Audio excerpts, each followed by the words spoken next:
여기서 사부를 한 것이야. 청국에 삼거나 그래요. 그냥 강의 이게 좀 이게 생각보다 이사부. 그래서 그러니까 저기 꽂아서 하는 방법하고 몇 가지가 더 있는데 색깔. 여러 가지 그 당시에 저기 몽골 쪽에 나중에 몽골 쪽에 이렇게 저기 그 요리 해 먹는 방법을 그때 많이 이사부가 해 놓은 방법이 그때까지 계속 전수가 돼요 유목사에. 그래가지고 의식주가 기본이잖아 인간의. 뭐 집은 어떻게 할 수가 없어요. 왜냐하면 항상 유목민으로 이동을 해야 하기 때문에 최대한 가볍게 해야 하기 때문에 나중에 집도 개량을 해. 어떻게 하냐? 이게 예전에는 가죽대기 같은 걸 막 걸쳐 대충. 이게 저기 뭐냐? 이게 인디안집 비슷한 인디안집처럼 이게 좀 해가지고 이게 인디안처럼 비슷한 예를 들었는데 이게 세모나게 이게 막대기 같은 거 몇 개 해놓고 거기다가 가죽대기를 걸쳐 그냥. 그러면 이게 끄떡만 흘러내리고 하고 아니면 이게 무슨 이게 이제 끈 같은 거 이렇게 대충 이게 꿰매고 이게 묶고 그냥 대충 그랬거든요. 근데 그때 이제 이사부가 이게 옷만 만든 게 아니라 집도 이제 재단을 해요. 그러면 이게 한 번에 딱딱딱 접었다가 나중에 한 번에 사람이 쫙 펴가지고 한 번에 쫙 이렇게 하면 딱 덮을 수 있게끔 그리고 한 번에 이동할 때는 딱 하게끔 이 가죽을 이렇게 역조 이제 끈과 노끈 같은 거를 이제 그 역조 이제 그거를 갖다 그때 이제 전설해. 그 집도 모양은 똑같은데 옛날에는 가죽대기를 갖다 대충 걸치고 좀 약간 이게 대충 묶었어 그냥. 그래가지고 허술했는데 이제 이걸 재단을 하면서 그 텐트 틀을 하고 딱 이걸 딱 이렇게 차곡차곡 해가지고 바로 딱 이동할 수 있게끔 그리고 또 이게 또 목적지에 도착하면 바로 타고 착 할 수 있게끔 그것도 만들어 이사부가. 이제 그게 이제 돌골 전체에 이제 그게 다 퍼져 이제 그 만들어 놓은 게. 그게 이제 나중에 우리가 알고 있는 거의 그 몰골의 지금 그 게르의 그 원형이 원조가 이사부가 만든 게 계속 내려온 거예요. 이제 이게 하면서 이제 이게 저거하고 이제 옷 같은 게 그때부터 이제 제대로 옷이 이제 재단하면서 옷이 생기고 이제 먹는 의식주가 다 이게 완전히 180도로 완전히 이게 업그레이드가 돼버려요. 이사부가 이제 가면서 그 전에는 진짜로 완전 거의 그냥 원신이라고 해야 거의 가까운 원신이라고 해야 그냥 거의 우리가 알고 원신이라고 해야 가까울 정도였는데 이제 이런 이제 문명 같은 걸 갖다가 이제 이용을 하는 방법을 해요. 그게 대표적인 게 뭐냐? 바늘이에요. 이게 집도 만드는 거 가죽대기 엮는 것도 바늘로 해서 다 엮고 옷을 만드는 것도 바늘을 하면서 해요. 그 바늘이 외부로부터 문명 국가는 바늘이 굉장히 오랫동안 썼지만 유목민 이쪽은 바늘이라는 걸 안 썼어. 근데 이게 바늘이 이제 이걸 갖다가 이사부가 보급을 하면서 엄청난 그 초원의 혁신이 일어나요. 문명의 혁신이. 그리고 이제 이게 그렇게 하면서 사람들 수명이 늘어나고 인구가 늘어나요. 사람들이 쉽게 안 죽어요. 옛날에 이게 거지 같은 가죽대기를 걸치니까 거기 북쪽 초원은 겁나게 추워. 얼어 죽어. 겨울에 얼어 죽는 사람들이 겨울을 버티냐 못 버티냐. 대부분 사람들이 겨울에 죽어요. 거기는 겨울을 못 버티고 다 죽어. 그럼 겨울에 따뜻한 옷과 따뜻한 집을 이렇게 하려면서 어떻게 되냐? 사람의 수명이 늘어나고 그리고 애기들 있잖아요. 애기들이 영유아 때는 거의 대부분 다 죽어요. 그 당시에는. 근데 이제 그렇게 그걸 갖다 적용을 하니까 애기들이 안 죽어 잘. 그러니까 이제 아무래도 인구가 폭발적으로 늘어나고 부유해지죠.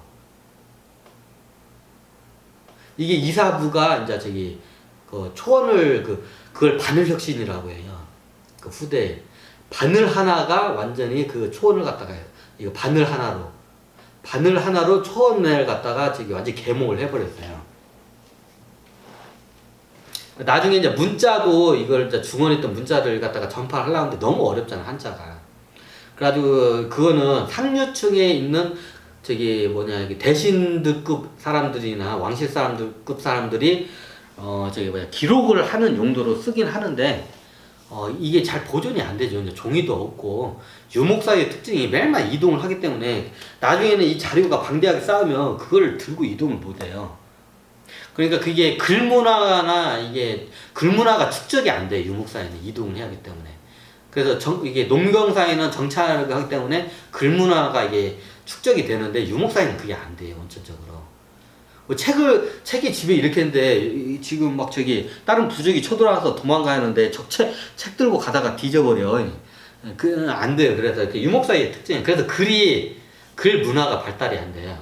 그 당시에 저기 이사부도 글을 갖다 전파를 많이 하려고 했는데 이제 이게 유목사이하고는 그냥 잘 안 맞아서 그거에 잘 안 되고 조금은 저기 기록을 하는데 조금은 쓰긴 해요. 근데 그 조금 쓰는 게 국가 운영하는데 그게 쓰이기 때문에 굉장히 그 국가 운영하는 차원에서 혁신적인 역할을 하고 나중에 이게 저기 그 예전에는 외교를 하게 되면 그 글이 없잖아요. 초원에는. 글이 없으니까 직접 가서 이렇게 사람이 전달을 해야 돼. 이게 이런 문명국가 당나라 황제나 조정에다가. 근데 왕이 직접 글을 그 당시 써가지고 사신을 통해서 보낼 수가 있어요. 그러면 예전에는 어떻게 했냐? 글이 없으니까 그 사신이 대신 왕이 가는 경우도 있지만 왕이 못 가면 사신이 가가지고 대신 말로 전해요. 근데 이게 가다가 이게 좀 약간 말이 이게 좀 바뀌기도 하고 어눌해지기도 하고 그러잖아요. 근데 글은 딱 하면 그대로 해가지고 딱 보여주면 되잖아요. 그래 그 당시에 이거를 갖다가 이사고 보니까 이게 외교하는데 문제가 있다 해가지고 그 당시에 이제 종이 같은 것도 이제 이게 장사꾼들이나 이제 사신들을 통해서 이제 이걸 한지 같은 걸 해가지고 붓 같은 걸 해가지고 이제 직접 써요. 자기 남편이 왕이잖아. 왕의 말을 갖다가 당나라나 다른 문명국 국가에다가 서신을 이렇게 정식으로 보내는 거를 이제 이사도가 그거를 직접 써가지고 해줘요. 근데 왕께서 해주시면 제가 이렇게 쓰겠습니다. 그거 써가지고 그거를 갖다 이제 밀봉을 해가지고 가죽에다 주머니에다 밀봉을 해가지고 사신한테 딱 해가지고 이걸 당나라 황제한테 전해 주십시오. 그러면 당나라 황제는 조정이 이제 그걸 보고 이제 정확히 이제 의도를 알게 되죠. 사신이 가면 말로 할 수 있는 그런 루트가 그런 장점이 있고 글로 직접 가면 또 그 장점이 따로 있거든요. 그리고 이게 문명국가 당나라에 따른 기본적으로 이게 글에 대한 문서에 대한 신용도를 굉장히 높이 평가하기 때문에 외교에 굉장히 큰 역할을 해요. 그게. 그래가지고 이사부가 이 양반이 거기를 감흥을 해서 거기 계몽을 하면서 지금의 몽골 초원 사람들이 겁나게 윤택하게 살아요. 모든 먹는 거 방법, 요리하는 거, 먹는 거부터 옷 입는 거, 집, 다 모든 게 천지개벽을 해요. 거기서 완전히 계몽이 일어나가지고 이게 역사적으로 엄청난 일이에요. 이게.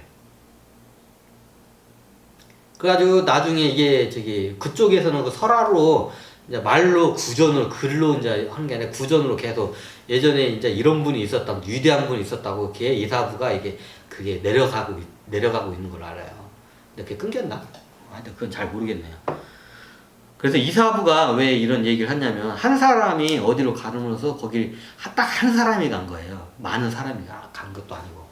환웅은 굉장히 많은 사람을 태백산에서 데려가서 곤부족을 갖다가 계몽을 했지만 이사부는 자기 혼자 가서 그 어마어마한 몽골을 갖다가 계몽을 한 사람이에요. 제가 봤을 때 환웅보다 이사부가 더 업적으로는 더 엄청난 업적을 했어요. 환웅의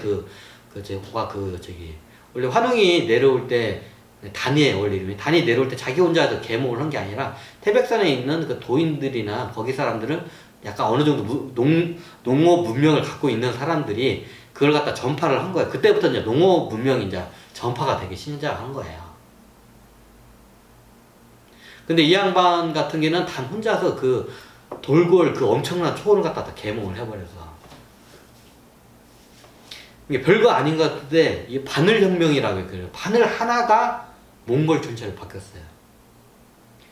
바늘 하나가 지금 죽어가는 시베리아 벌판에서 옷이 없어가지고 죽어가는 이제 막 태어난 영유아 아이들의 목숨을 살리는데 이 바늘이 엄청난 역할을 했어요.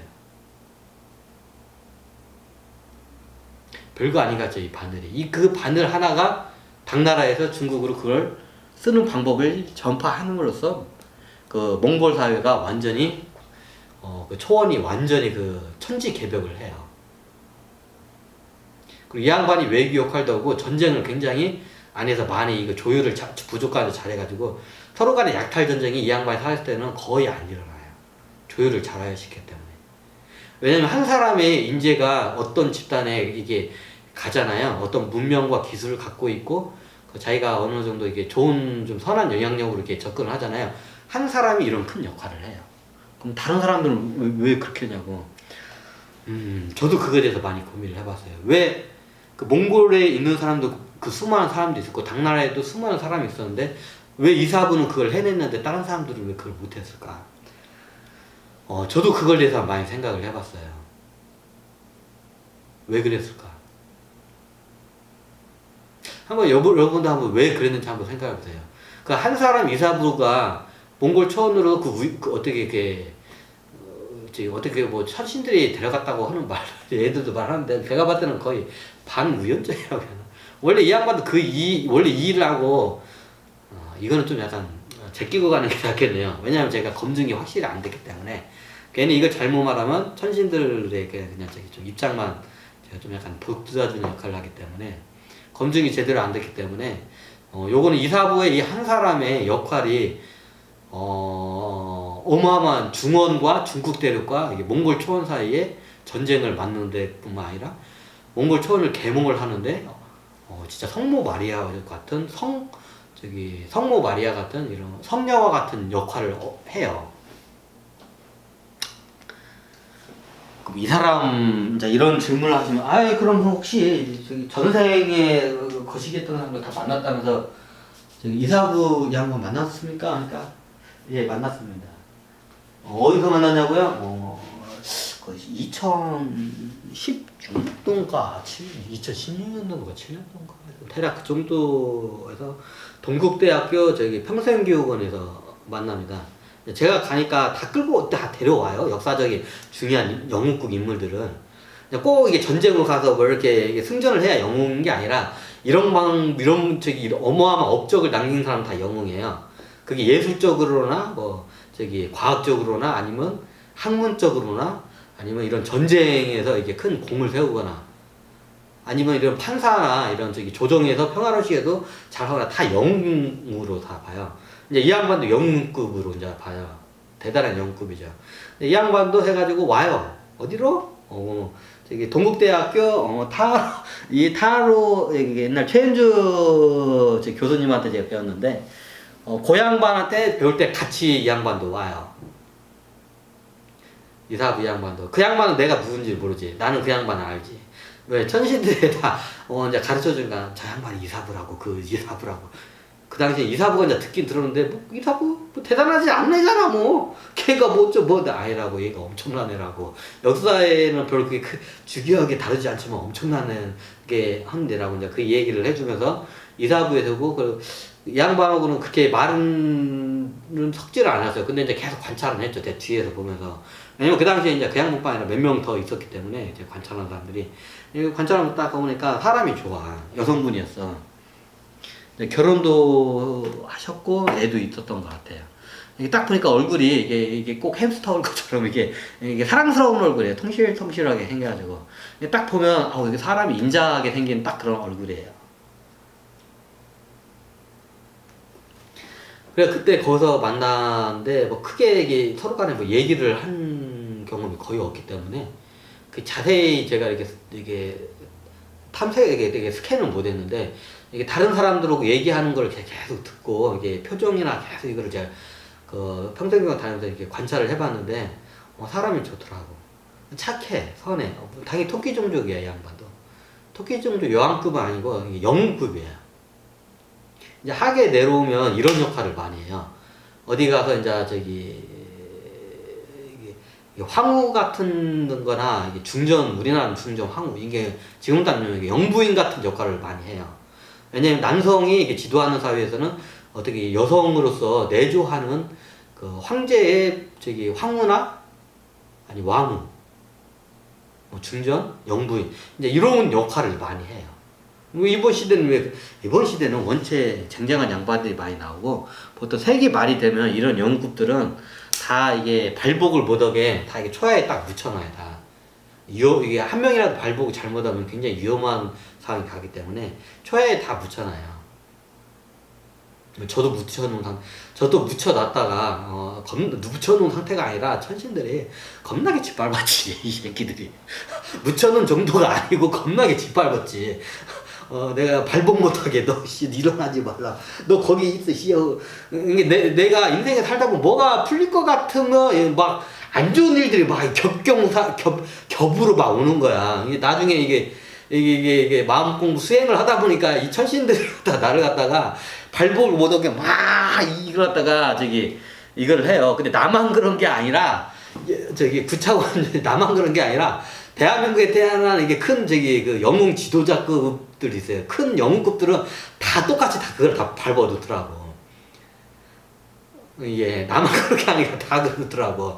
특히 나 같은 경우에 많이 밟아놨죠, 이 인간들이. 왜 이렇게 밟았냐? 니네들 왜 그렇게 해서, 만약에 당신이 저기서 맨날 징기스칸을 그렇게 되면, 지구 박살났다고, 이제 얘네들이 그러는 거야. 이게 말 들어보니까 맞긴 한데, 야, 그래도 좀 먹고 살게끔 하고 어느 정도는 풍요롭게 해줘야지 하니까 얘네들이 할 말이요. 야, 그래도 먹고 살게끔 해줘야지. 니네들 해줘도 너무 그렇지 않냐고. 왜 그때 왜 이렇게 했냐? 그때 왜 이렇게, 이게 뭔가 좀 일이 잘 풀릴 것 같으면 얘네들이, 막 나를 갖다가 이게 짓밟는, 그때는 그게 몰랐어. 왜, 내 인생은 왜 이러지? 이랬는데, 이제 지나고 보니까, 이 인간들이, 이 천신 인간들이 나를 갖다 계속 짓밟은 거야. 막, 이게 인연법도 막 뺏어가고, 다른 안 좋은 인연들 해가지고 나를 갖다 괴롭히고, 막, 이런 짓을 하는 거야, 이게. 그러니까 보니까 나만 그런 게 아니라, 영웅급 6차원 존재도 9차원뿐만 아니라 영웅급들을 다 그렇게 해가지고, 다, 이게 초야에 묻혀놓게 발목을 못 이게 해서 다 이게 눌러놓은 거야, 이게. 그래가지고 내가 그때 열받아가지고 했는데, 하여튼 그래요. 아마 저같이 이게 살고 가는데, 그런 일이 발생한다면, 다 영웅급은 아니야. 어떤 급도 하는데, 자기가 원죄가 많잖아요. 영웅급은 원죄가 없어도 그거를 해요. 왜냐면, 천신계에서 내려올 때, 만약에 내려올 때, 자기 본인이 동의를 그걸 하고 내려와야 돼요. 나중에 위험하니까. 그래야지 천신들 눌러도 얘네들이 나중에 이게 카르마의 법칙에 의해서 원죄가 지지를 않아요. 천신들이. 내가 그걸 해야. 근데 얘네들이 그냥 그것도 합의 안 하고 내려와서 이걸 갖다 막 눌러버리잖아요. 그러면 여기 천신들이 그에 대한 원죄의 카르마를 지게 돼요. 그럼 자기네도 그 원죄에 대한 업보를 당연히 받게 되겠죠. 악업의 카르마를 받게 돼요. 이해되잖아요. 그래서 얘네들이 그에 대한 이게 구차원 존재부터 다 그걸 계약을 하고 내려와요. 위에서 천신들을 이렇게 막 짓밟아도 그거는 네가 승인을 했기 때문에 그거는 나중에 원죄의 카르마로 이게 적용이 안 된다. 계약을 하고 내려와. 이게 우주 법에 갈 때 계약의 법이 있어. 그러면 막 위에서 이게 발복하게 영웅급들 다 눌러놔도 얘네들은 죄를 안 지어. 근데 영웅급들이 내려왔는데 난 그런 계약 없이 내려왔는데 이걸 짓밟잖아요. 그러면 얘네들이 원죄를 지어서 그에 대한 응보를 받게 돼, 우주로부터. 근데 계약을 했기 때문에 응보를 안 받아. 이게 우주의 법이 그래요. 그래서 함부로 누굴 그러면 악업이 많아서 이게 고통을 많이 받잖아요. 그러면 천신계에서 그걸 갖다 대신 집행을 해줘요. 어떻게 하냐? 자기네 종속은 자기네들이 해요. 최대한 고통을 안 받고 빨리 원죄를 갖다가 이걸 갖다가 풀 수 있게끔 얘네들이 테크닉적으로 괴롭혀. 이제 걔네들이 집행자 역할을 하는 거예요. 사형 집행자 역할을 하는 거예요. 그럼 얘네들의 악업에 대한 얘네들은 괴롭힐 때 어떻게 괴롭히냐? 얘네들이 밑에 있는 원죄가 많아. 원죄를 갖다 소멸하려면 괴롭힘을 당해야 돼. 그러면 최대한 효율적으로 괴롭혀. 어떻게? 최대한 덜 고통을 받으면서 빨리 원죄가 소멸되게끔 이게 테크닉적으로 해줘요. 원래 그러면 안 되는데 그것도 일종의 우주의 해킹과 같아요. 편법이죠. 편법을 써가지고 그렇게 해요. 이제 그런 경우가 많이 있는데, 그건 나중에 제가 설명드릴게요. 그러면 나중에 나는 원죄가 많아서 그러는데 천신들이 막 괴롭히는 거야. 근데 얘네들은 천신들이 내 친구들이야, 쟤네들이. 야, 나중에 내려가면 니네들이 나 원죄 소멸할 때 고통 안 받게 좀 편법적으로 효율적으로 좀 원죄 소멸하게 괴롭혀줘. 알았어, 내가 해줄게. 위에서 그 친구 천신들이 이렇게 괴롭혀. 그럼 나중에 이제 그걸 물으면 저희 개새끼들 이제 이렇게 돼버리지. 이제 이런 경우가 수가 여러 가지가 많아요. 근데 이게 다른 종족 간의 열두 종족 있잖아요. 그럼 서로 경쟁 관계 있으면 얘가 발보고 우리 종족의 이제 아바타 이제 이게 하게 얘가 우리 종족에 뭔가 이게 큰 위협이 될 것 같아. 그럼 걔에 대해서 막 괴롭혀. 그러면 이제 계약 조건도 없고 원죄도 없는 탓에 막 괴롭히잖아요. 그럼 어떻게 되냐? 천신들이 원죄를 받아요. 원죄를 받으면 나중에 그 죄를 소멸해서 지구로 내려와서 원죄 소멸하러 와, 얘네들이. 골 때리죠. 얘네들이 이렇게 살아. 내가 그래가지고, 야, 니들 지금 개그하냐, 내 앞에서 지금 하니까. 아니, 내가 원래 그렇게 하는데, 야, 니들 지금 개그 하는 거지. 니 장난하냐. 뭐다 또 일로 와. 뭐 이렇습니다. 이제 여러 가지 이제 경우를 갖다가 그 이사부를 하다가 적었는데 오늘은 여기서 이제 이사부의 이제 강의를 여기서 이렇게 간단하게 마치겠습니다. 네.